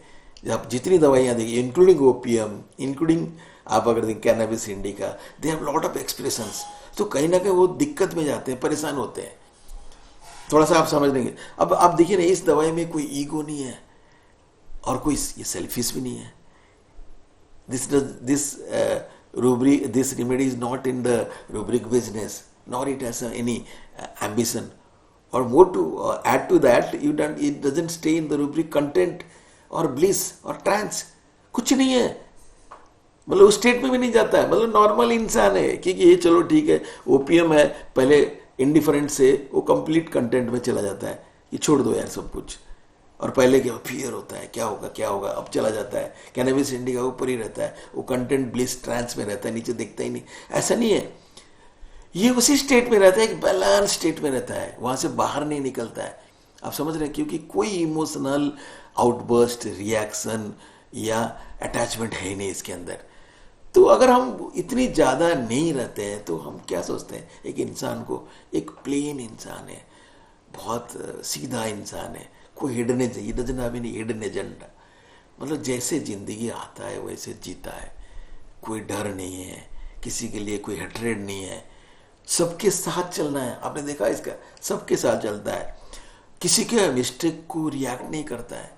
आप पूरी की पूरी देखिए ना, जितनी रूब्रिक देखेंगे इस 70 रूब्रिक में, इस केस के अंदर, मतलब इस दवाई के अंदर, ये दर्शाता है कि कितना बढ़िया इंसान है ये। किसी के साथ बैर नहीं है, किसी के साथ दोस्ती नहीं है, सबके साथ अच्छा है। इतना दोस्ती है कि भाई दुश्मनी नहीं। हम बोलते हैं कि हमेशा दोस्ती इतना भी मत करो कि कल को इसके साथ जब दुश्मनी हो जाए तो आपको पछताना पड़े, क्योंकि बड़ी, और दुश्मनी भी इतना ना करो तो कल को इसके साथ दोस्ती हो जाए तो फिर आपको दुख हो कि यार मैं इसके साथ क्यों इतना दुश्मनी किया। ये इंसान जो है ना, राइट इंसान, बहुत बढ़िया इंसान, ए cool and a very strong guy, doesn't get perturbed, परेशान नहीं होता ये। तो अभी आप सोचें ना, अगर एक इंडिविजुअल से कोई भी काम करता है, वो हमेशा उसका प्रोस एंड कॉन्स देखता है, क्योंकि उसके पीछे एक एजेंडा होता है कि अगर मैं इससे बात करूंगा, ऐसे करेगा तो मैं प्लान करूंगा। बट पायरोजेनियम ऐसा इंडिविजुअल है, वो सोचता नहीं है, क्योंकि दिमाग के कोई एजेंडा नहीं होता है। तो करना है तो करना है। और क्या होता है, अगर काम में, when the going gets tough, पीछे नहीं देखता है, आगे बढ़ता है, कितना भी कंडीशन खराब हो, कर नहीं पा रहा है तो भी नहीं छोड़ता है। He pursues with lot of vigour, strength, zeal, zest, सब कुछ उसके साथ रहता है। इसीलिए एलन ने बहुत बढ़िया लिखा, increased buoyancy of spirits in spite of very ill. मतलब क्या है, ये ब्यूएंसी समझते हैं। What is the buoyancy? The ability to float. मतलब ये, इसको आप दबा नहीं सकते, पानी में डुबा नहीं सकते। कितना भी तकलीफ वाली सिचुएशन आ जाए, ये ऊपर उठ जाएगा, ये ऊपर ही रहेगा, नीचे नहीं जाएगा ये। और ये ब्यूएंसी की जान है। पूरी पायरोजेनियम का जो है ना, ब्यूएंसी उसकी जान है। मतलब जब ये काम करता है, चाहे कोई भी काम करे, ये काम में चाहे कितनी भी बाधा आ जाए, ये नीचे नहीं डूबेगा, ये पानी के अंदर नहीं जाएगा, ये ऊपर ही रहेगा, उसको फेस करता रहेगा, लड़ता रहेगा। ये इसकी खास, जो आप समझ रहे हैं ना इसको, इसलिए एलन ने स्पेसिफिकली लिखा है। आ रहा है थोड़ा आपको समझ? इसका मतलब buoyancy is the fever, the work, the agenda, the work what he is doing, जो भी काम कर रहा है उसको। अब ये उस कंडीशन के अंदर जब वो काम करता है अपना स्पीड के साथ, एनर्जी के साथ, ही फील्स वेरी वेल्दी। हमारे पास एक रूब्रिक है, डिल्यूजन ऑफ वेल्थ। वेल्थ में हमारे पास बहुत सारी दवाइयाँ हैं, बेलाडोना है हमारे पास, फॉस्फोरस है हमारे पास, सल्फर है हमारे पास, कैनबिस इंडिका है हमारे पास, काफ़ी सारी दवाइयाँ हैं। पर मैं आपको बताता हूँ, एक्चुअली ये डिल्यूजन वेल्थ में हम क्या, वेरेट्रम है हमारे पास। हम लोग क्या पता है, wealth is something which is to be shown, कि अगले को दिखाना है, ये देखो मेरे पास ये बड़ा गाड़ी है, ये मेरे पास बड़ा बिल्डिंग है, मैं इतना पढ़ा हूँ, I am MD, I am PhD, I am MS। No, ये वेल्थ शो करने पर मेरे को लगता है इन्होंने गलत रूब्रिक डाल दिया पायरोजेनियम को। Pyrogenium should not be in wealth, because it doesn't show, बाहर किसी को दिखाता नहीं है कि मेरे पास I have enough of everything. Wealth में एक आदमी दिखाता है कि मेरे पास बहुत कुछ है, मेरे पास, अगर मेरे को कोई एक मौका दे कि भाई I should put another rubric in the repertory, that is only abundance, not delusion, abundance. Because in sulfur we have delusion, abundance, C has an abundance of everything. उसको महसूस होता है जब वो C की कंडीशन में जाता है सल्फर, क्योंकि सल्फर को लगता है जब सब कुछ खत्म हो जाता है फिर भी मेरे पास बहुत कुछ है। आप समझे, लगता है, खत्म करता है ना तभी से लगता है, पर यहाँ खत्म होने वाली बात नहीं है, ये खत्म होने वाली के स्टेज में ही जाता नहीं है, क्योंकि इसको सल्फर कहीं ना कहीं उसको लगता है कि मैं अपनी जो इंडिपेंडेंट है उनके लिए मैं कुछ कर रहा हूँ, इसीलिए उसको लगता है ऐसा है कि करते करते करते जब वो to the state of poverty, to the state of want जाता है तो उसको महसूस होता है अभी भी मैं खत्म नहीं हुआ। पर ये इसको लगता ही नहीं है, ये करता जाता है, ये फील ही नहीं करता है। तो it is just pure abundance. मेरे को लगता है कि भाई पारो जी ने हमको डेल्यूजन वेल्थ से निकाल के एबंडेंस एक रूब्रिक बना के लगाना चाहिए, और उसमें ऑथर की जगह एलन ऐड करना चाहिए, एच.सी. एलन। तो इसको सपोर्ट करने के लिए हमारे पास एक बहुत बढ़िया रूब्रिक है, delusion she has many arms and legs. See the beauty आप देख रहे हो उसको, मतलब क्या, मेनी आर्म्स एंड लेग्स, बहुत सारे। और आर्म्स और लेग्स, ये क्या करता है, ये दोनों आपकी ताकत है, आपकी दोनों की। अगर हमारे हाथ और पैर काट दिया जाए तो हम तो एक जगह वेजिटेबल हो जाएंगे। तो यही दोनों ही सब कुछ परफॉर्म करते हैं, हमारे हर चीज यही दोनों करते हैं। और इसका मेनी, एक नहीं है, ये उसके अबंडेंस है। आप समझ रहे हो उसको? तो ये अभी, और मतलब so beautifully if you see the pyrogenium rubrics. और ये जो चीज है उसके पास बहुत सारे जो है उसके ऊपर उसके कंट्रोल भी है। ऐसा नहीं है कि भाई जैसे होता है ना कि खाली हाथ पैर है और कंट्रोल नहीं कर पा रहा है, ऐसा नहीं है। उसके कंट्रोल, हमारे पास एक रूब्रिक है, delusion she covered the whole bed. Bed मतलब जहां जहां उसकी एरिया है, उस एरिया को पूरी की पूरी covered. I have control over my arms and legs. ये जो एरिया है बहुत उसको लगता है कि ये मैं मेरे कंट्रोल में मेरे आर्म्स एंड लेग्स है। और साथ साथ में उसके पास एक ये होता है कि ये खाली ये नहीं होता है कवर। और जब मैं ये काम करता हूँ, ये मैं छोटा छोटा नहीं काम करता हूँ, मैं बड़ा काम करता हूँ, अपने आप को बहुत बड़ा महसूस करता है। हमारे पास रूब्रिक है delusion, he himself seems too large. मतलब उसको अपने आप को लगता है मैं अभी बहुत बड़ा हूँ, छोटा नहीं हूँ। अभी ये आप समझ रहे हैं उसको, ही दैट टाइम्स अगर हम देखेंगे we can infer that he himself is very powerful enough to pursue his goal which looks unachievable to others। आप समझिए कि कब आप महसूस करते हो कि मैं अब एक पैर एक हाथ में आपकी काम चल जाती है, दो पैर दो हाथ में। पर यहाँ मेनी क्यों सोचता है? मेनी जब सोचता है जब सामने कोई डिफिकल्ट टास्क आएगा, फिर तुरंत उसके हाथ पैर निकल जाते थे। पर भगवान जी हमारे वहाँ हिंदू धर्म में होता है कि भाई 10 हाथ और 10 पैर होता है। वो रावण के भी, शुर का भी होता था कि 10 ये सर होता था, हाथ पैर नहीं होता था। सोच उसकी अलग होती थी। यहाँ हाथ है। अब देखेंगे अगर हम लोगों को, if you go to mythology, the god has many arms and many legs, but the demon, the Ravan, उसमें 10 मुंडी है, सॉरी हेड है। मतलब क्या है, वो 10 तरीके की चीज सोच सकता है, लेकिन करने की ज्यादा क्षमता भगवान के पास होता है, सोचने की क्षमता उसको दे दिया उन्होंने। तो यहाँ अगर हम देखेंगे कि ये जो कंडीशन है, कि ये जो क्या उसको बोलते हैं, जो डेल्यूजन है, ये ऐसा है कि उसको ये लगता है कि ये अकेला नहीं है, इसके पास मेनी है, बहुत सारा है। तो मेनी के साथ एक्वेंटेंसेस हम जोड़ते हैं। क्यों?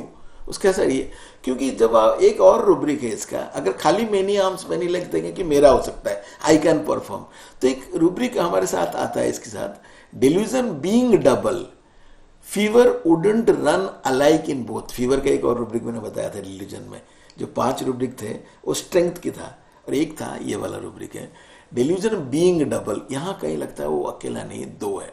And fever wouldn't run alike in both, मतलब दोनों में एक जैसा बुखार नहीं चल रहा है। ये बहुत इंपॉर्टेंट है। इसका मतलब क्या है, जहां कोई टफ कंडीशन आता है, सामने बहुत ज्यादा रुकावट आता है, ये क्या सोचता है कि सब मेरा ही है। पर वहां क्या होता है कि जो दूसरे उसके साथ है वो कहीं ना कहीं पीछा हो जाते हैं, वो इतना मोटिवेटेड नहीं होते कि state of fever, state of heightened activity इसको फेस कर सकते हैं। रादर वो कन्विंस नहीं हो पाते कि ये बंदा भी कर सकता है। इसके अंदर तो वो कन्विंसिंग पावर है, क्योंकि ये तो इसके अंदर कोई एजेंडा नहीं है ना, कोई रिएक्शन नहीं है। सब दुनिया में सब लोग एक जैसे नहीं होते, चाहे उसका भाई क्यों ना हो। तो पर ये जब लोग देखते हैं कोई बहुत ज़्यादा डिफिकल्टी आता है, उनको ये लगता है भैया इतना तो नहीं होना है, उतावला होने नहीं चाहिए यार, इतनी यहाँ फेस करनी चाहिए, यहाँ से बैकआउट कर देना चाहिए। तो उसको ये लगता है, दिस पर्सन पायरोजिनियम फील्स, कि मेरे अंदर जो एनर्जी है, जो वाइटलिटी है, जो विगर है, ये इनके अंदर क्यों नहीं हो रहा है। आप समझ रहे हो उसको? Delusion being double, fever wouldn't run alike in both. ये बहुत, यहां से उसको थोड़ा परेशानी होता है। इस टाइम उसको ये लगता है कि भाई मैं जैसे सोचता हूं ESN नहीं सोचते हैं। यहाँ से हमारे पास रूब्रिक है, delusion being double, lying on one side he is one person and severe another person when lying on other side। यहाँ से परेशानी होता है कि करवट लो, एक साइड में एक और इंसान है, दूसरी साइड में, जबकि पहले क्या सोचता था पूरी बेड मेरे हैं, मेरे ही सब कुछ आर्म्स एंड लेग्स है। अभी जहाँ सिचुएशन टफ आना शुरू हो गया वहाँ ये लगता है कि ये मेरे जैसे नहीं है, थोड़ा सा मेरे से अलग सोचते हैं। यहाँ से उसको दिक्कत आना शुरू हो जाता है। जितना भी बुयांसी हो, लेकिन इंसान जब सोचता है कि मेरे साथ बहुत सारे लोग हैं तो वो उनको साथ लेके चलना चाहता है, उनकी भी एनर्जी यूज करना चाहता है। पर जहाँ उसको दिक्कत आना शुरू हो जाता है और ये उसकी साथ नहीं देते हैं, और क्या होता है बेसिकली साथ नहीं देने वो अलग चीज़ है, पर उसको डिस्करेज भी करना शुरू करता है, अरे भैया ये काम इतना बड़ा टफ है, हम नहीं कर पाएंगे, इतना बड़ा प्रोजेक्ट हम नहीं कर पाएंगे। वहाँ से उसको धीरे धीरे परेशानी शुरू हो जाता है। हमारे पास एक बहुत बढ़िया रूब्रिक है, delusion she would break if she lay too long in one position. मतलब एक जगह पे अब अगर इस स्टेट में बहुत देर तक पड़ा रहेगा तो टूट जाएगा वो। एलेन ने और एक बहुत अच्छी चीज लिखा है, like arnica and baptisia we have a feeling in pyrogenium that he feels the bed is too hard. He even explained elaborately a feeling of extreme soreness of the body. The patient feels as if a train of cars has run over him. अब यहाँ ये क्या सोच रहे हैं कि इस बंदे ने ये सोचता है कि मतलब ये खाली मेरी बेड पे मेरी बात नहीं सुन रहे, मेरे जैसे नहीं सोच रहे, नहीं, बल्कि मेरे को इन्फ्लुएंस करने की कोशिश कर रहे हैं। तो यहाँ उसको बेड हार्ड लगने लगता है। The bed for this remedy earlier was a position of command among his own people, and now the bed becomes seat of soreness as the command has failed. अभी कोई कमांड लेने के तैयार नहीं होता है। अब यही कंडीशन में वो परेशान हो जाता है थोड़ा सा, क्योंकि उसको लगता है कि मेरे साथ कोई नहीं है और सबकी सोच अलग अलग होता है। और पहले क्या होता था, सब उसके जैसे सोचते थे, वो अपना ही सोचता था कि मेरे ही ये सब लोग हैं। अभी उसको लगता है यार ये अभी मेरे जैसे। अब यहाँ एक बहुत बढ़िया रूब्रिक उन्होंने लिखा है, delusion the head was on the pillow but did not know where the rest of body was. So beautifully all are single remedy rubrics. Delusion the head was on the pillow but didn't know where the rest of the body was. मतलब इसकी जो sir है उसके control में तो है, पर rest of the body, the arms and legs जो ज़्यादा है, जो उसकी बाहियाँ हैं, जो उसकी एक्वेंडेंसेस है, वो कहाँ है उसको नहीं पता है। अब इस टाइम वो टूट जाता है। अब उसको लगता है the body was delusion, body was scattered. पहले क्या होता है, body was in unison, who will command, who will control the body all over the bed होता था उसका। अभी हो गया स्कैटर्ड, हो गया अलग अलग हो जाता है।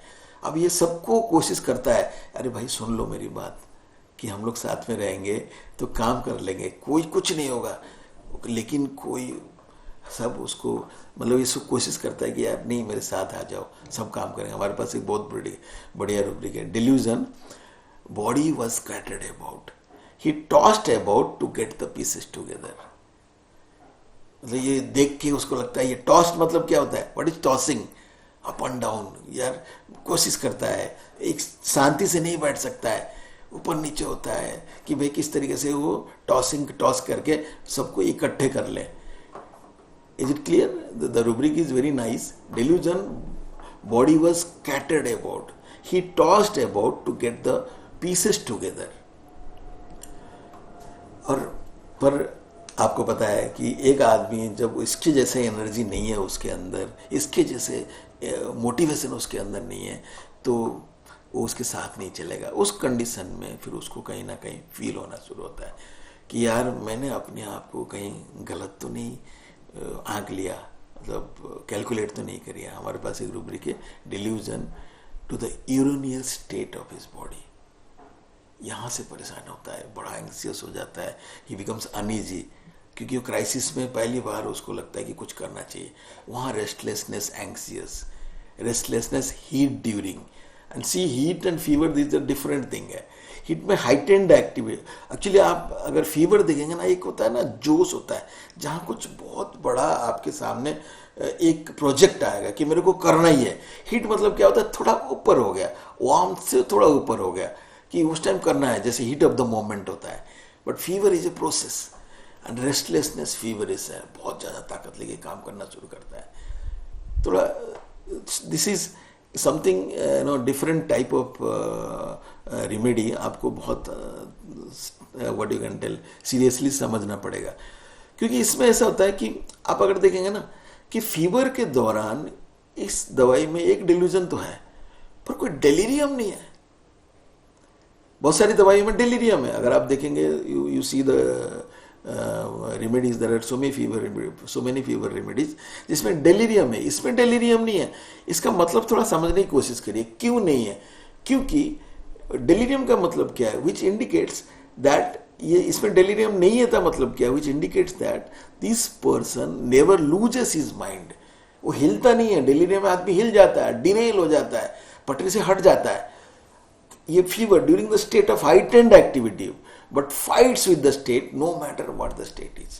मतलब ये हिलता नहीं है, ये कोशिश करता है मैं आखिर तक फाइट करूं, छोड़ू नहीं. इसीलिए वो डेलीरियम में नहीं है. डेलीरियम में आदमी हिल जाता है. अब दिस इज द, ये जो हिलता नहीं है और ये क्या करता है, ये फाइट करता रहता है, तो ये स्टेट ऑफ सेप्टिसिमिया है. This is the state of septicemia in pyrogenium. The body has the ability to fight with the infection no matter how deadly it is. आप समझ रहे हैं, इसीलिए वो डेलीरियम में नहीं है. ये कोशिश करता है कि मैं इसको फाइट कर लूँ, ये septicaemia. But when the body is not able to fight, the natural state of the body should start reacting.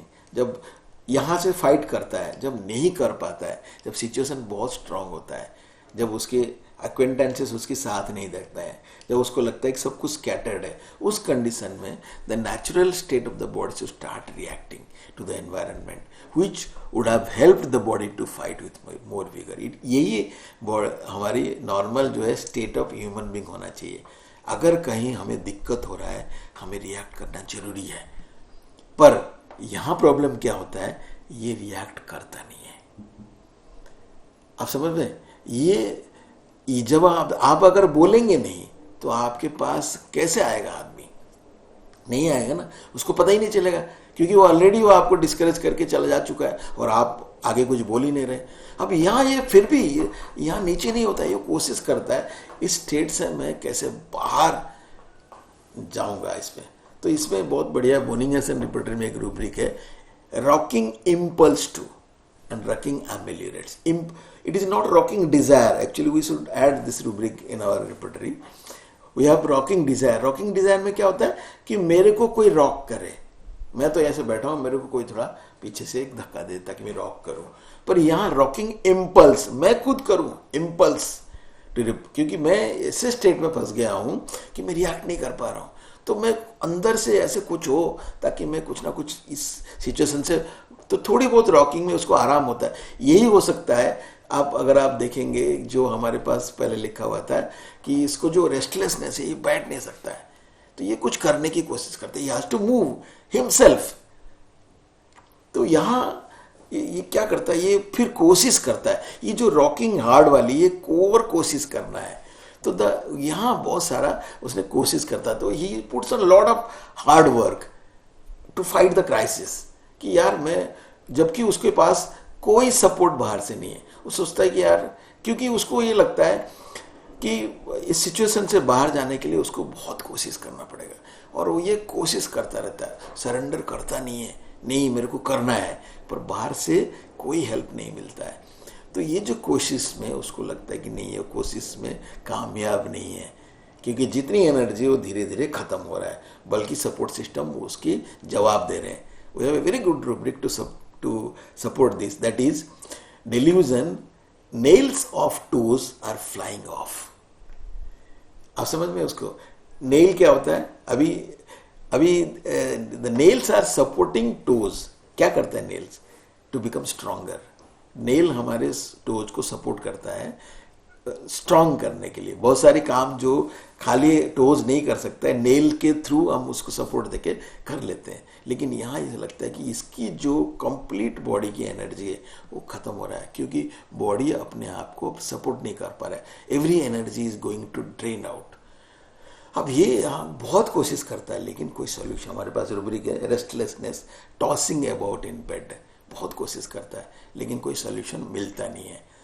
अब ये बहुत कोशिश करता है लेकिन कोई उसके साथ नहीं आता है, कोई उसके साथ नहीं आता है। अब यहाँ जो होता है, क्योंकि सपोर्ट सिस्टम भी उसके चला गया, अब यहाँ उसको कंडीशन आ जाता है कि इसको रिएक्ट करना चाहिए और ये कर नहीं रहा है, क्योंकि उसकी नेचर नहीं है, उसकी आदत नहीं है। उसकी कंप्लीट नेचर है कि अपने आप में सब कुछ शांत होकर करना चाहिए, कहीं ना कहीं कोई रिएक्ट नहीं करना चाहिए।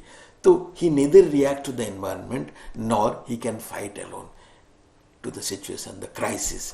यहाँ फिर परेशानी होती है, रेस्टलेसनेस विथ सेप्टिसिमिया, घबराहट होती है, परेशान होता है, ये बेचैन हो जाता है सेप्टिसिमिया के साथ। अब सेप्टिसिमिया का एक स्टेट है, सेप्टिसिमिया प्रीसीड्स सेप्सिस।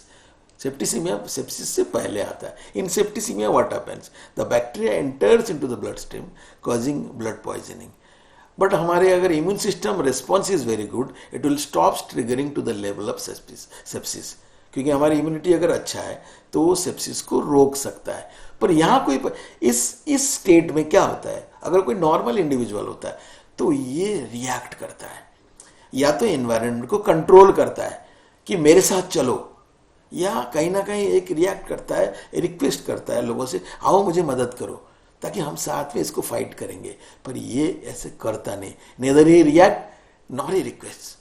अब ये लैक ऑफ रिएक्शन जो है इस दवाई की सबसे बड़ी परेशानी है। अगर कोई और दवाई होता तो वो रिएक्ट कर लेता कि आओ मेरे साथ में काम करते हैं हम लोग, लेकिन ये करता नहीं है। अब यही जगह पे ये go to the state of extreme uneasiness and becomes very worried, आज तो क्या होने वाला है मेरे साथ, व्हाट वुड हैपन नाउ। अब यहाँ जो परेशानी है ये इसके दिमाग को परेशान करता है। बट इसकी नेचर क्या है पायरोजेनियम का, कि ये रेस्टलेस होने के बावजूद भी ये अपनों को नहीं छोड़ता है। क्यों नहीं छोड़ता है? क्योंकि अपने उसके बाहर के नहीं है, भाई नहीं है, ओन ऑर्गन है, मेनी आर्म्स एंड लेग्स है, मेरे अपने पार्ट्स है।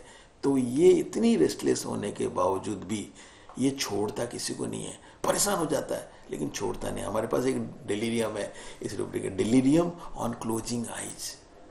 अब समझ गए, क्लोजिंग आइज मतलब बाहर की इंफॉर्मेशन अंदर नहीं आने देना। तो आंख बंद कर देना मतलब अपनों से दूर हो जाना, अपनों को देख के कोई रिएक्ट नहीं करना, मतलब दूर हो जाना। तो जैसे ये अपनों से थोड़ी सी दूर अपने आप को, अगर ये दूर कर लेता ना तो चलो यार सब कुछ छोड़ दो, ऐसे वाली बात नहीं है। ये जैसे ही अपनों से खुद को दूर कर देता है, ये goes into the state of delirium. छोड़ नहीं सकता है, ये रिएक्ट भी नहीं कर सकता है और छोड़ भी नहीं सकता है। तो ये जो बहुत परेशानी वाली स्टेट है पायरोजेनियम का आता है, ही cannot avoid them and he cannot escape them from them. ये जो कंडीशन है state of violent mental agitation, कि क्या करूं मैं इनकी, मतलब मैं कुछ कर ही नहीं सकता हूं, और still he stage with them, he cannot react at the same time, he cannot even leave them. This is the state of complete imbalance. यहीं से परेशानी शुरू होता है, यहीं से सेप्सिस शुरू होता है। क्योंकि अगर आप रिएक्ट कर देते हैं तो आप सेप्टिसेमिया में फाइट कर लेते हैं, पर जब आप रिएक्ट नहीं कर पाते और छोड़ भी नहीं पा रहे उनको, उनके साथ भी रहना चाहते हो, you cannot close your eyes. So this is a complete state of imbalance inside the body where the vital force completely stops working and he goes into state of internal turmoil. अंदर से उसको झुंझलाहट होती है। Kent ने बहुत अच्छा लिखा था, when the pulse is extremely high and the temperature not correspondingly high, this remedy will be very useful. On the other hand, when the pulse and temperature are out of rhythm, इन्होंने Kent लिखा था, when the pulse and temperature are out of rhythm, either way this remedy should be considered if the case is of septic origin. इसका मतलब क्या है, हम लोग क्या इन्फर कर सकते हैं from the above statement that though internally he is in very much turmoil, there is that pulse, बहुत पल्स हाई हो रहा है, but his reaction are not high as they should be. The temperature reaction बाहर वालों को पता चलता है कैसे, जब उसके अरे यार 105 बुखार है, 102 बुखार है, 103 बुखार है, पल्स ज़्यादा है, बुखार कम है.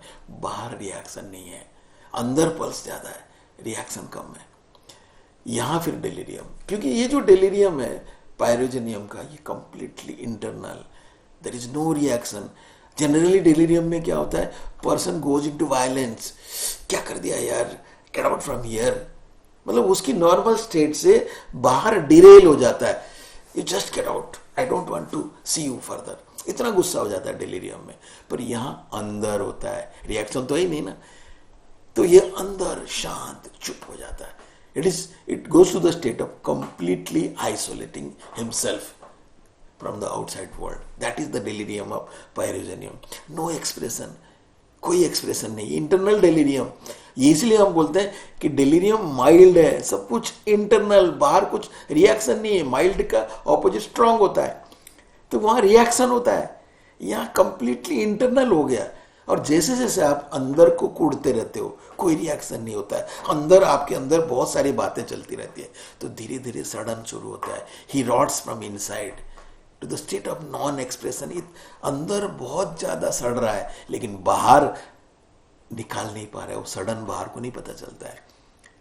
अब प्लीज ट्राई टू, जैसे मैं एक एग्जाम्पल दूंगा, वो थोड़ा सा गलत हो सकता है. जैसे आप खाना गड़बड़ खाए हैं और पेट के अंदर गैस भर गया है, you want to fart but you cannot fart because of that social conditions. तो क्या होता है, आप सोचो ना, वो फार्ट अंदर है और पूरा गंदगी वाला, तो एक टाइम में आएगा ना, आप अंदर से यार लगे क्या यार भरा हुआ है, तो नाक से आ रहा है, मुंह से आ रहा है, क्योंकि वो बाहर निकल नहीं पा रहा है, बहुत ज्यादा गंदगी वाला. आप उसको बाहर में नाक से भी निकाल नहीं सकते हो. You cannot pass it, take it out through eructations also, क्योंकि बदबू आएगा उसमें से, क्योंकि जो ढकार आता है ना, गंदी खट्टी ढकार आता है, तो अच्छा नहीं लगता है. तो क्या करते हैं, अंदर लगते हो, तो अंदर से ना आपको एक बड़ा बुरा फीलिंग होता है. Here also same thing, and it is complete delirium. वो तो एक नॉर्मल गैस की बात कर रहे हैं, यहाँ पूरी की पूरी एक्सप्रेशन को आपने रोक दिया, बंद कर दिया. तो वो क्या होता है, एक अंदर से ना he start disliking self, develops hatred towards his own self. मतलब अंदर से एक गंदगी, एक घृणा आती है. क्या हो गया, हमारे पास एक बहुत बढ़िया रूब्रिक उसके लिए, disgust of his own body order. अपने आप बाहर को नहीं दिखाई देता है. सोराइनम इसकी जस्ट ऑपोजिट है. सोराइनम में क्या होता है कि सोराइनम को आदमी, केंट ने लिखा था कि सोराइनम आते ही आप समझ जाएंगे भाई सोराइनम बदबू आता है, उसकी मुंह से बास आएगा, उसकी थूक से बास आएगा, उसकी बॉडी से बास आएगा, उसका स्किन से बास आएगा, कपड़े से बास. तो all this odour they are very stinky, filthy. पर यहाँ अलग है, बाहर से कुछ नहीं पता चलेगा, अंदर से उसको महसूस हो रहा होगा. बाहर का सब ठीक है, क्योंकि अंदर से वो रॉटन है, सड़ा हुआ है, खुद के साथ उसको लगता है क्या यार कहाँ पहुंच गया मैं. अब यहाँ क्या करता है, जब आप इतना डिस्गस्ट, जब आपके साथ खुद को डिस्गस्ट हो जाएगा, जब आप खुद disgust of own body odour self, that time the immune system completely stops working and it stops releasing chemicals to fight the infection and the person goes to the state of sepsis which is very deadly. अगर had he reacted to his brothers, अगर वो अपने भाइयों को बताता, गुस्सा करता, जाओ पैसे लेकर आओ, जाओ, और उनको इन लॉज को फोन करता, भाई उसके पास इतनी पावर था, बुला सकता था, मांग सकता था पैसे, उनसे ले सकता था. He could have influence the police, the politicians to take the money back. But वो सेल्फिश नहीं है, वो डिक्टेटोरियल नहीं है, वो सिर्फ शांत रहा. ये डिलीरियम माइल्ड, मतलब ये रिएक्ट नहीं करा और ये चुप रहा. अगर ये जो कंडीशन है, क्योंकि वो पूरी की पूरी जब चुप रहा, तो जो एक्सटर्नल टॉर्मोइल, इसको कुछ दिखता ही नहीं, बाहर कुछ होता ही नहीं है, इंटरनल होता है. Internally he goes to the state of extreme uneasiness. ये है delirium with sepsis. We have rubric delirium with sepsis. अब देखें, डिलीरियम विथ फीवर नहीं है, delirium with sepsis and delirium mild, no reaction, no external turmoil. he becomes completely exhausted. सब कुछ खत्म हो जाता है, पूरा बॉडी खत्म हो जाता है and feels nothing can be done. But उसके अंदर जो एक अंदर से एक झील होता है ना कि भाई मैं तो वो ना बुएंट स्टेट है, थोड़ा थोड़ा उसको ऊपर उठाता है, कितना डुबाने के बाद भी, क्योंकि रहता तो है ना। तो हमारे पास एक रूब्रिक है, prostration of mind followed by restlessness. इतना प्रोस्ट्रेट होने के बाद भी थोड़ी रेस्टलेसनेस रहता है, थोड़ी थोड़ी हलचल होती है, थोड़ी थोड़ी बेचैनी होती है, यार कहीं कुछ हो जाए। पर ये होता है कि जितनी हाइटेंड एक्टिविटी वो सब चला जाता है, नहीं हो पाता है, उसके अंदर एनर्जी नहीं होता है। तो क्या करता है वो, जो थोड़ी थोड़ी बेचैनी है उससे अपने आप को बोलता है, वो क्या हो गया यार, क्या हो गया। Speech whispering to herself लिखा है, हिमसेल्फ लिखा नहीं, क्योंकि energy level has gone down to that level that he become very weak, he can not fight, there is no strength. तो speech whispering to herself, not himself. In himself there is little bit of strength, लेकिन यहाँ होता नहीं है कुछ भी। अब यहाँ फिर कोई भी आता है, उसको पूछता है भाई क्या है, कैसे हो, क्या हो, कुछ नहीं बोलता है, शांत रहता है, कुछ रिएक्ट नहीं करता है। अगर बहुत ज़्यादा कोई पूछता है तो बोलता है ठीक है, खुद ही नहीं समझ में आता है मैं क्यों ऐसे परेशानी में हूँ, क्योंकि रिएक्शन नहीं है ना उसके अंदर, बस ये रहता है कि यार ये परेशानी है। तो हमारे पास रूब्रिक है, well says when he is very sick and weeping causeless without knowing why. क्यों रो रहा है भाई, रिएक्ट कर देता है, नहीं किया, अब छोड़ देता है, छोड़ा नहीं, अब क्यों रो रहा है, फाइट करने की कोशिश कर रहा, मतलब एक अजीब सी स्टेट हो जाता है उसके अंदर। इसके एक फिजिकल में एक बहुत बढ़िया रूब्रिक है हमारे पास, फीवर इडियोपैथिक। अगर आप देखेंगे ना, इसमें एक ही दवाई है, pyrogenium, so beautifully in generals also, in fever also. तो वी हैव, मतलब क्या है, what is idiopathic, the cause of fever is unknown. आज मतलब क्या है, he himself is not able to identify the cause of his breakdown, मतलब वो क्यों ऐसे टूटा है उसको नहीं पता चल रहा है। He doesn't have any bad feelings over his near and near ones, even if they didn't help during the crisis, and at the same time due to his own disgust feeling he doesn't want any outside interferences। उसको बाहर से कोई interference नहीं चाहिए, किसी को ये नहीं कि भाई मेरे को मदद कर दो या मैं रिएक्ट कर लूँ, क्यों मदद नहीं कर रहा है, मतलब कि मेरे को तकलीफ क्यों है। मतलब इडियोपैथिक मतलब क्या है उसको, क्योंकि कोई रिएक्शन नहीं है, सब कुछ इंटरनल है, सब कुछ अंदर से है, बाहर कुछ भी नहीं है। That is the delirium of this disease. तो इसलिए फीवर इडियोपैथिक है, पता नहीं चल रहा है, इसीलिए weeping without knowing the cause. अब यहाँ जो है एक इस कंडीशन में वो कंप्लीटली ब्रेकडाउन हो जाता है और पूरी की पूरी स्टेट ऑफ प्रोस्ट्रेशन में चले जाता है। कुछ कभी कभार थोड़ी सी हाँ ना कर देता है, लेकिन लाइफ उसके लिए कंप्लीटली क्लोज होता है, क्योंकि इसके अंदर रिएक्शन नहीं है। हमारे पास एक बहुत, और जो भी बंदा आके उसको समझाता है अरे नहीं कोई बात नहीं, ठीक हो जाएगा, ये हो जाएगा, तो उसको बड़ी परेशानी होती है। हमारे पास 2 रूब्रिक है in mind, fear of cold air and in general it is cold air aggravates. मतलब ये दोनों चीज़ से उसको डर लगता है, भाई कोई नहीं आया मेरे पास जो इस तरह की चीज़ें बोले क्योंकि कॉन्सोलेशन सिंपैथी इसलिए नहीं लिखा हुआ है कि वहाँ कहीं इंसान को उस चीज़ की ज़रूरत होती है, फिर कोई देता है तो उसकी रिएक्टिविटी के हिसाब से वो रिएक्ट करता है और उसको अच्छा लगता है इमोशनल नीड के हिसाब से। पर यहाँ कॉन्सोलेशन वाली बात नहीं है, उसको डर लगता है यार मेरे कुछ बोले नहीं कोई चीज़, उसको कोल्ड एयर लगता है उसको। और एक बहुत बढ़िया रूब्रिक है, जब बच्चे आते हैं कभी कभार ये थोड़ा सा नॉर्मल होता है, वार्म एयर अमेलियोरेट्स, ये जनरल्स में वार्म एयर। तो आप समझ रहे हैं इसको, तो अगर आप पूरी की पूरी केस देखेंगे बहुत, द क्रक्स बहुत सिंपल है। This is a very, pyrogenium is a very high spirited rubric, high spirited individual, high spirited में भी पायरोजेनियम को ऐड करना चाहिए, who would fight any situation with lot of chill during crisis. ये crux बता रहा हूं मैं आपको, थोड़ा सा समझने। अब ये जरूरी नहीं कि फीवर में है, ये कोई भी कंडीशन में एक बंदा जो सिचुएशन से डरता नहीं है, चाहे कितना भी डिफिकल्ट सिचुएशन हो, अगर वो लड़ने लग जाता है तो वो जो क्राइसिस के टाइम वो पूरी की पूरी जान से काम करता है। और जब ये जो रूब्रिक्स है इसके साथ आप जैसे आपने बताया कि लोकोसिटी, फीवर, वो सब बताया, एंड इंक्रीज्ड बुएंसी, ये रूब्रिक है, पूरा का पूरा काम करता है। और that time he feels nobody can stop him, he takes everybody along without any expectation. किसी से कुछ उम्मीद नहीं रखता है, but when the going gets tough his acquaintances back off, पीछे चले जाते हैं। उसको लगता है कि यार ये मेरे जैसे, उनके अंदर वो जील नहीं है, मोटिवेशन नहीं है, एंड ही फाइट्स एलोन, अकेला फाइट करता है, फिर भी वो जील नहीं छोड़ता है, to the level of prostration, extreme के लिए काम करता है विदाउट रिएक्टिंग। इवन प्रोस्ट्रेशन के बाद भी वो अपने एक्वेटेंस को रिएक्ट नहीं करता। तुमने तो मेरी इतना मदद लिया, मैंने तुम्हारी इतना मदद किया, मुझे क्यों नहीं करते हो, लेकिन वो रिएक्ट नहीं करता है। और यही non reactivity leads to complete breakdown as he goes to the state of complete submission with a strong dislike of oneself. अपने आप को डिस्गस्ट में ले जाता है, खुद के साथ छोड़ देता है। So this is a small journey of this small, actually I told because for me actually there are, you know, the teachers, the new speakers may add lot of things from this area of understanding. अगर मेरे को पूछे तो मैं जितनी repertory वाले, चाहे radar हो चाहे कंप्लीट हो, I would request them to add this remedy in rubrics like abundance, buoyancy, high spirited, rocking impulse to, and delusion bed is too hard. ये 5 rubric में अभी तक पायरोजेनियम नहीं है.